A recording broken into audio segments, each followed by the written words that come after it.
You are walking down the street, everything is normal, everything is fine. And then, out of nowhere, a thought appears in your mind so dark, so disturbing, so completely unlike you that you immediately look around to make sure nobody can see your face. You didn't choose that thought. You didn't want it. It came from nowhere and vanished just as fast, but it left something behind. A quiet question you have never been able to fully answer. What is wrong with me? Here is the answer science has been sitting on for decades, and it is going to change the way you see your own mind completely. Nothing is wrong with you. In fact, the more disturbing the thought, the more it says something surprising about your character. But to understand why, you need to understand something about how your brain actually works. Because what most people believe about their own thoughts is almost entirely incorrect. Your brain is not a machine that only produces thoughts you approve of. It is more like a search engine that runs constantly in the background, scanning every possible option, including the ones you would never consciously choose. Neuroscientists call this the generative function of the brain. Your mind produces thousands of mental fragments every single day. Most of them disappear before you even notice them, but occasionally one surfaces into conscious awareness. And sometimes the ones that surface are the ones that disturb you the most. This is not an accident, and it is not a sign of darkness inside you. In the 1980s, psychologist Daniel Wegner ran an experiment that revealed something deeply uncomfortable about the human mind. He told participants one simple instruction: do not think about a white bear, just for 5 minutes. Don't let the image enter your mind. What happened was immediate and almost universal. The white bear appeared constantly. The more people tried to suppress the thought, the more aggressively it returned. Wegner called this the ironic process theory. The brain's attempt to monitor whether you are thinking about something requires it to repeatedly check for that very thing, which means suppression creates the opposite of what you want. The thought you are most trying to avoid is the thought your brain keeps finding. But here is where it gets truly fascinating. Researchers studying intrusive thoughts across different cultures, different countries, and different backgrounds found something remarkable. Virtually every human being on the planet experiences unwanted, disturbing thoughts. Thoughts about harm, thoughts about embarrassment, thoughts about taboo scenarios.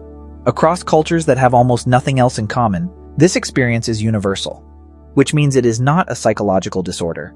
It is a feature of being human. The clinical term is intrusive thoughts, and psychologists have found that the content of these thoughts almost always clusters around the things a person values most. A loving parent gets intrusive thoughts about harming their child. A deeply religious person gets intrusive thoughts that violate their faith. A gentle person gets sudden violent images they would never act on. The brain targets what matters to you most, not to torture you, but because your threat detection system is scanning hardest in the areas where you care the most. The disturbing thought is not a window into your desires. It is evidence of your values working exactly as they should. This is why the thought horrifies you. If it reflected something you actually wanted, it wouldn't feel disturbing at all. The horror is the proof that it goes against everything you stand for.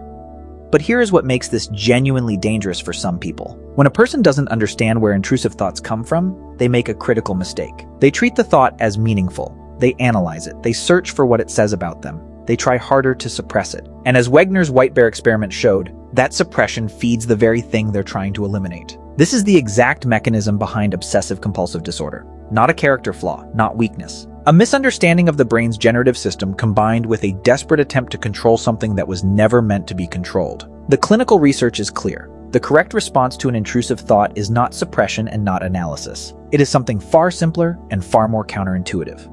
Acknowledgement without engagement. Letting the thought exist without treating it as significant. The brain stops amplifying what you stop reacting to. A thought only has power when you give it your attention.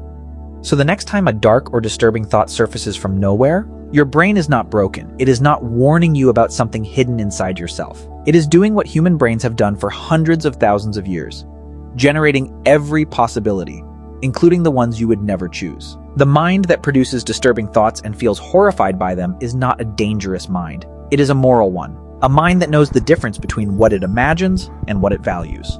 The most gentle people often have the darkest intrusive thoughts, because the brain generates contrast, and a mind built around care and protection will always generate the most vivid images of what it is working hardest to prevent. You are not your worst thought. You are the part of your mind that knows exactly why that thought is wrong, and that difference is everything. If this explains something you have quietly wondered about yourself, subscribe, because understanding your own brain is not just interesting. It is the most important thing you can do for your mental health, your confidence, and your peace of mind.